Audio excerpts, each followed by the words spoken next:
four-time outdoor world champion. And I saw here doing research, he won 94 straight indoors hurdle matches. Grant Holloway. Welcome. I was going to say, Dan, you're going to have to cut off the introduction at some point. Grant's got a place to go. If we keep going through everything, it'll be a while. Nick, you were talking. You weren't even talking for like 10 seconds while he was waiting in the green room. Sorry. Well, he showed up and that zipper was down. I had about to tell him, Grant, this is a family show. Hey, look, man, it feels so funny because every now and then on my Twitter, when I'm not going crazy on there talking about random stuff or tweeting about wine or Call of Duty or whatever, I always see it pop up, and I was like, man, I gotta reach back out. I gotta get back on the show. And then literally a week ago, my like you said, it's a family, so I always say my brother. So my brother reached out to me, and I was at a training camp actually in Oregon.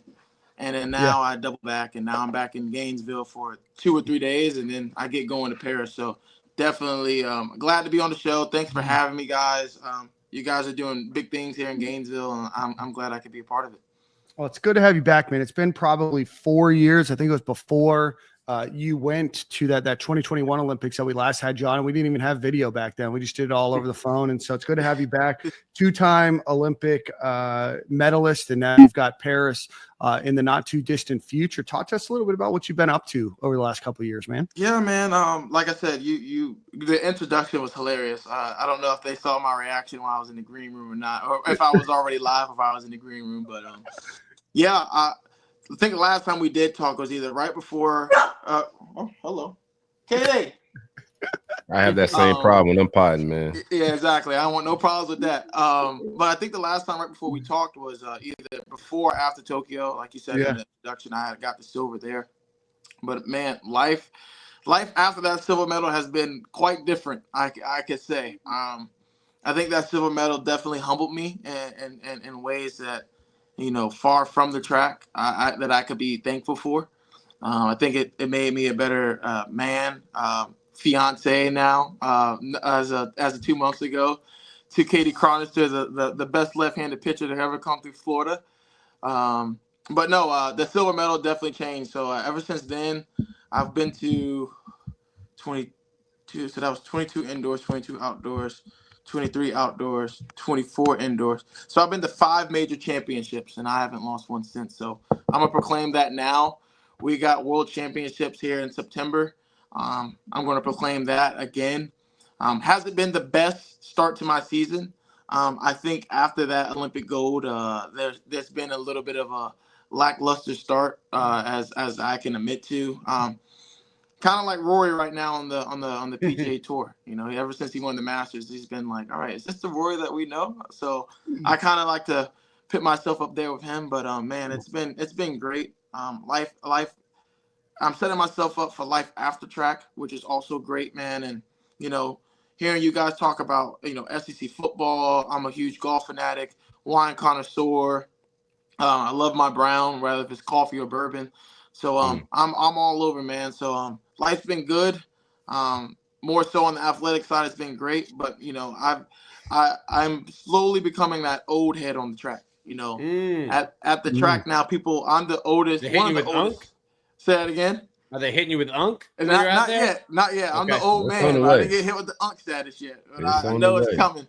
But I'm one of the oldest. Marquise Dindy, another Gator great. He is the oldest Gator great in our group. So he's definitely the unk. He hosted me on my official visit when I came here in 2015, 2016. So he's holding it down for everybody. Call him Pop. If you hear somebody call him Pop, we need to call him Pop. That means at that point. No, but that means Unk's coming in your near future. When he graduates to Pop, that there's an Unk opening. Yeah, man. So it's been great, man. Like I said, I see the maturity in me. It used to be all about track. It used to be all track. Anytime I talk, I'm Grant, the track star. Now it's just like, I'm just Grant. I think just that just comes with the maturity level, and I kind of like it because like I'm starting to see myself outside of the sport, which I would have never thought in a million years. But I'm 27 years old, man. I'm picking up hobbies that I didn't think I would pick up. Doing wine tastings monthly, weekly. What kind of wine you drinking, Grant? You name it. I'm subscribed to three people. Okay. Between Reverie, Black Chicken, and of course our favorite Camus. Okay. But You're more a California guy? yeah, I love Okay. California. I love my Bordeaux from France. Having the Olympics out there in Paris, I saw my favorite bottle for 16 euros. Yeah. And Oh, yeah. I did the math. I'm like, that's like about give or take $25. I go get my favorite bottle here at Total Wine, 62. I'm like, all right, well, clearly know where I need to get my wine from. But man, it's been great. It's been great. Sorry to go on a little ramble. No, you're good, man. No, I'll let these guys ask questions. I got into wine a few years ago, probably 5 years ago, when everybody was buying bourbon. It was hard to find. So I used to live right across from a wine store, and they had a small little wine counter there. And so I got really into European wine. So I am like a huge wine connoisseur. So to hear somebody else talk about it, that's roughly my age. We're not too far. We're a couple standard deviations away, but that's cool. That's cool. Decade. Nick, relax. And that wine store was a Shell gas station. No. Shout out to Crew Wine. Entirely different. Entirely different. Now, wait. So you got an MD-40. So wait, how does this I'm guessing this is all new. I'm sure in college you party, you enjoy being in college, but wine does not seem to be on the Olympic training plan. So moderation, how are we managing? However you want to put it, a lot of moderation, tapered moderation. Anytime you splash that word moderation in there, it's always good. But yeah, I think that's one of the big things with me in sport. Just to kind of make a segue is like, I know when to turn on the switch and I know when to turn off the switch. It's just like anything else. If you think about it 24/7, by the time it's time for that thing, you're gonna be burnt out.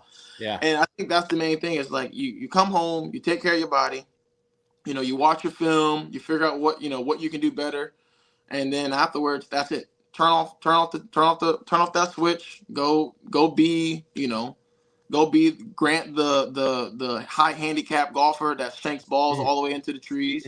Go be Grant that likes to support women's sports. Go be Grant, the fiance. You know what I mean? It's just like I figured that was one of the big things that I lacked. I think that was one of the big things that I lacked in 2021. It was track. And I remember getting to the Olympics and I was in either my semifinal round and I was just like, why do I feel tired? And I don't know if it was, obviously with the time change, from being on East Coast time, then flying all the way to Tokyo. I don't know if it was just, being so track oriented that it kind of like burnt me out or what. But like after that, I was just one of the things where it was like, even like last year, hands down was one of my best years on paper. It was the same thing. It was like, all right, we're here. We're going to worry about track. When we step home, that's it.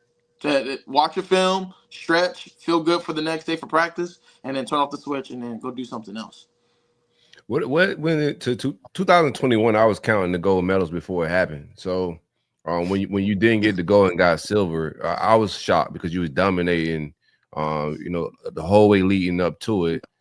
So what do you think caused it? Outside of you may be thinking overtraining, like what do you think the ultimate thing was where you just didn't finish? Yeah, you got silver. I'm not trying to diminish that, but yeah. I lost a lot of people money that day. I feel bad. I hope it wasn't a lot of people had me in some parlays and I messed it up. So no, I just think it was just one, you look at yourself in the mirror and it was one of the things where I just choked, I had to make the game winning field goal and I kicked it wide left. It's just one of the things where I was prepared. I mean, that year I sneezed on the world record at 1280. I ran 1281 at Olympic trials 3 weeks before the Olympic. Was it about 3 weeks?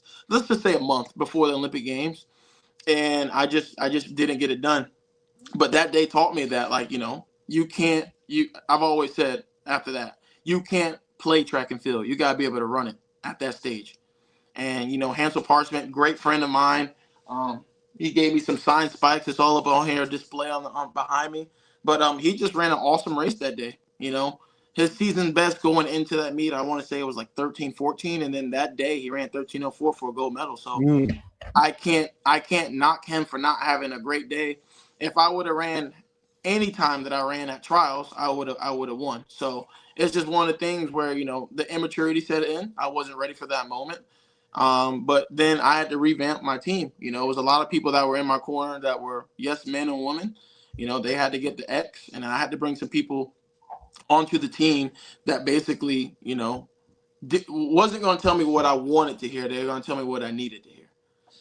So that was the main thing between, like I said, the wants and the needs. So I think that was one of the biggest things that ever changed, just to be able to look myself in the mirror saying, you fucked that up, and then being able just to double back, and then, finding people to surround myself with positivity and greatness. And, ever since then, it's been great.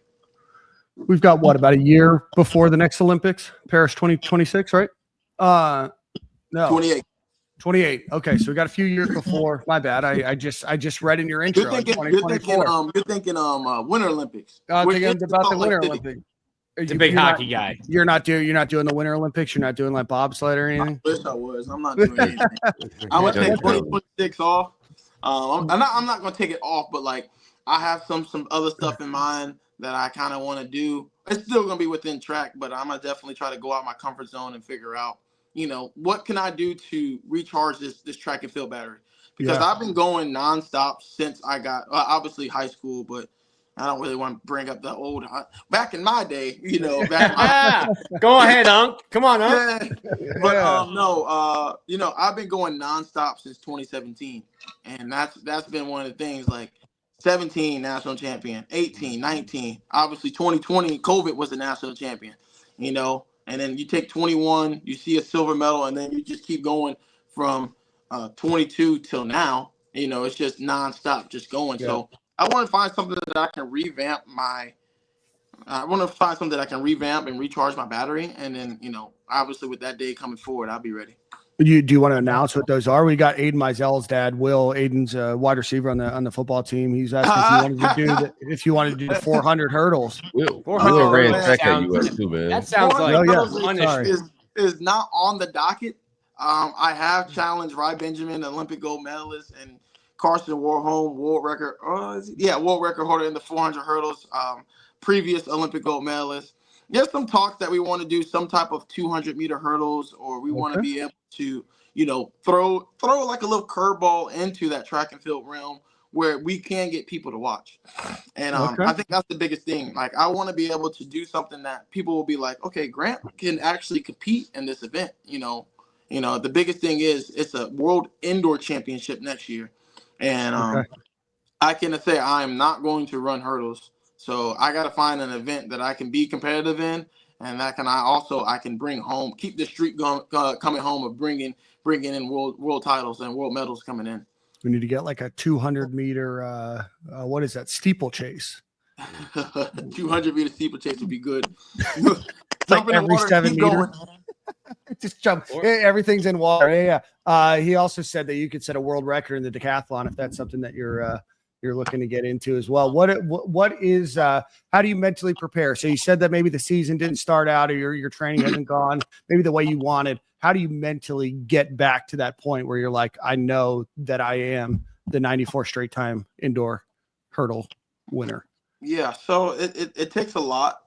I take mostly on every single one of my interviews, podcasts, TED Talks. I've always talked about my team, and that's been the biggest people that I have been leaning on since. They see me at my best, and then honestly, I want to say that was probably one of the lowest of lows I've had in track and field in April, and the main thing was Sean Burke, my strength and conditioning coach. He even said, like, this fall you were punching the clock, but you weren't working. And it didn't resonate with what he said. So like I just, let it ponder, let it sit. And then maybe about 4 or 5 days ago, it just hit me what he said. I was just showing up just because I had to, but I wasn't showing up to get better. And that's the people, like I said, I want to surround myself with. So after I got back from China, didn't have the best season opener here at Tom Jones in April. Didn't run the best race in China about mid-April, but I came home and I sat down with Coach Holloway, my hurdle coach, and we put together a plan. And that's one of the things I just got to kind of just lean on him for, because Coach Holloway is a Hall of Fame coach. Like, he knows what he's talking about. So you gotta do what coaches do best. They think. So I just let Coach Holloway think. He put together a 2-month plan for me, and now I feel like I'm back on my high horse, and I can't wait to get back out there and just start competing. Shout out to Coach Burke, baseball strength coach as well. He can move some weight. Body by Burke. Yeah. He can move some weight. And I've seen like clips of you guys post on social media. And it's funny because it looks like you're working hard, but someone at your level can go and kind of go through the motions, and you're still working out. You're still working hard. You're getting a sweat in. You probably are tired after it, but that's something that you need a coach probably to check you on, being like, hey, did you get better today? Or did you just show up and do the reps? Yeah. I mean, my hat goes off to Sean. He knows he's going to be in my wedding. That's how much love and respect we got for each other. And I think one of the biggest things for him and I, we have that tendency we can talk like brothers. We can have that fun like friends. And then as soon as one of us lifts a weight, or one of us start talking about, track and splits, or, some type of business related, avenue, like I said before, the switch is flipped. It goes that fast. So, I appreciate Sean. I appreciate everybody in my corner, because, that was one of the main things after 2021 I wanted to make. I wanted to be able to make that change and be able to say, like, all right, cool. Like, I'm working hard on and off the track. And if I'm not, I need you guys to check me, and vice versa. If I'm working, hard, and I see you guys are just doing lackluster treatment, or lackluster, just to get in and get out, you guys will want me to check you as well. So, I'm thankful for the people in my corner. I'm thankful for those who have, stepped up. Like, even my Pilates instructor, Shannon Foley, she's been going absolutely ham at Encore Pilates here in Gainesville. So if anybody wants a nice challenge, Olympic athlete approved, Grant Holloway says, go ahead and give Shannon a call. Man, what a great commercial. No free advertising, Shannon. Yeah, sorry, go ahead. No free advertising. What other training you do? You said Pilates, and I know track training is a beast of its own. What other type of training do you do outside of track? Whether it be for your mind state, just keeping you focused. Like, what else do you tap into? Yeah, I think the biggest thing that in this day and age, society, living in 2025, I've joined the crowd of everybody talking to somebody. So I got me my own sports psych. I think that has been game changing since, like I said, 2021.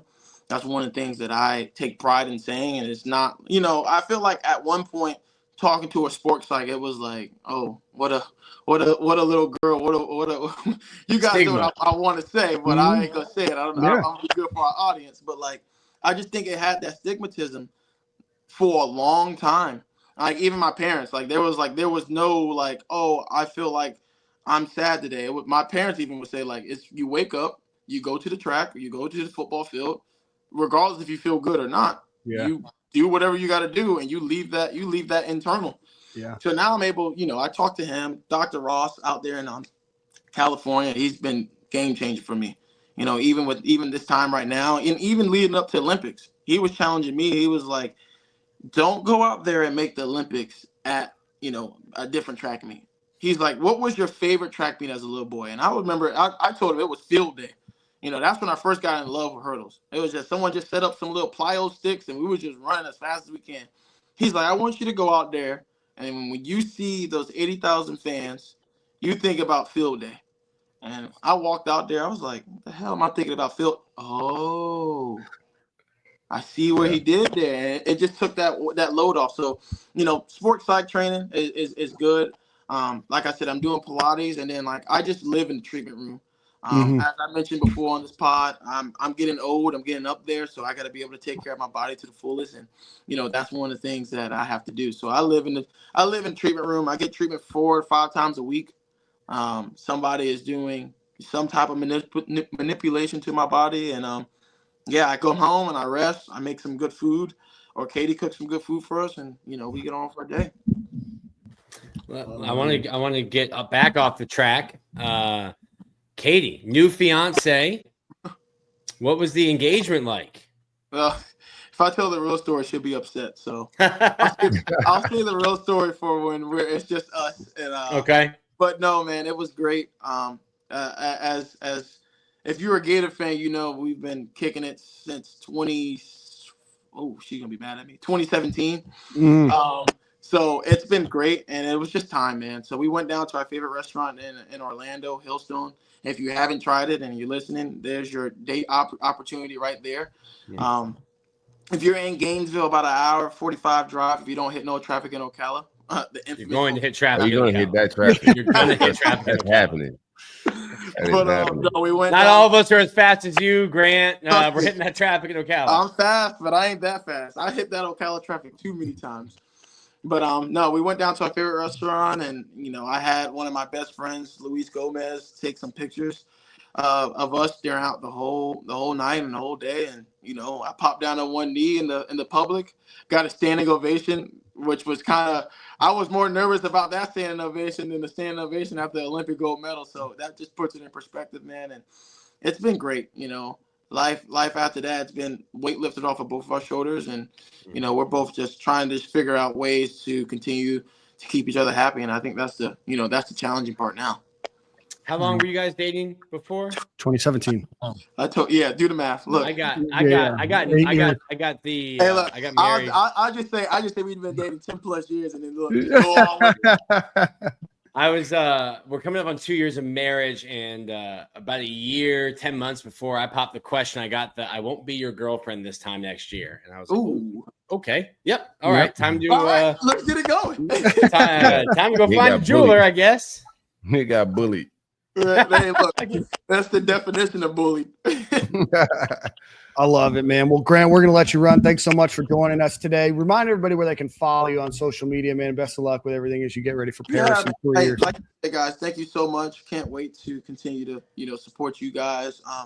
If you're not already following me, you can follow me. It's not a lot to follow, but mainly on Instagram, you can catch workout videos, random posts of my guys' trips, and then you can keep up with my track career.